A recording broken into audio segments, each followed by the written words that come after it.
So up until this point, we've been making all of our objects, all the audio, the materials. We've kind of gone in and more from an artist and artist level designer side. It's just created the elements we're going to use.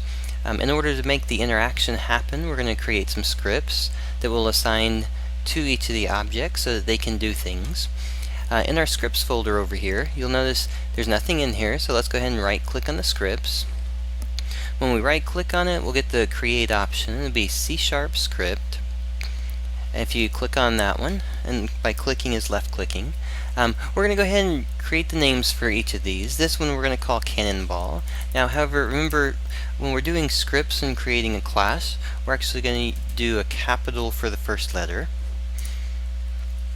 So we'll create one called Cannonball. I'm going to right click and do another. We'll just call this one, we'll call this one Hero, since that's the name of our player. And then we'll create another one and call this one Magic Orb. And one more, and we'll call this one the Turret.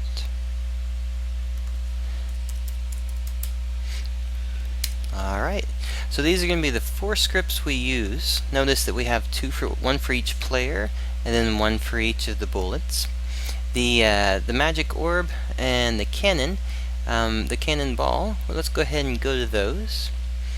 Now, this is how we're going to actually set them up. We're going to go to the Cannonball right here, and we're just going to left click and drag this one over to the inspector and drop it in. So again, if you remember how you can place a component or an item in multiple different ways, so with this one we've drug it. I'm going to do a different one for each one just so you can kind of see how you can do those. The Magic Orb, we can actually do add component.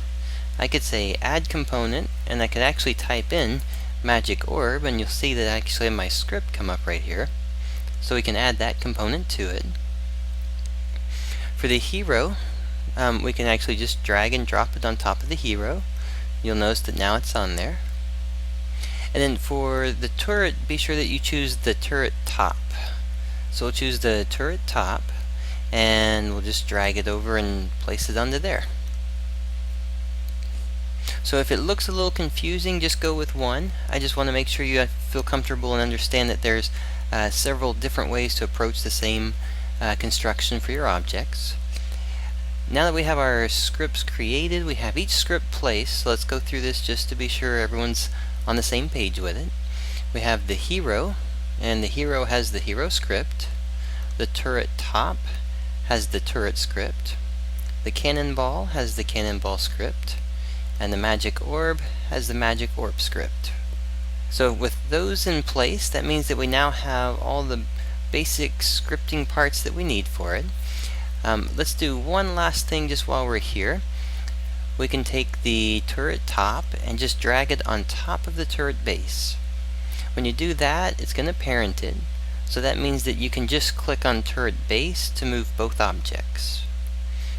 So let's go ahead and save the scene, Control S, or you can go up to File and do Save Scene.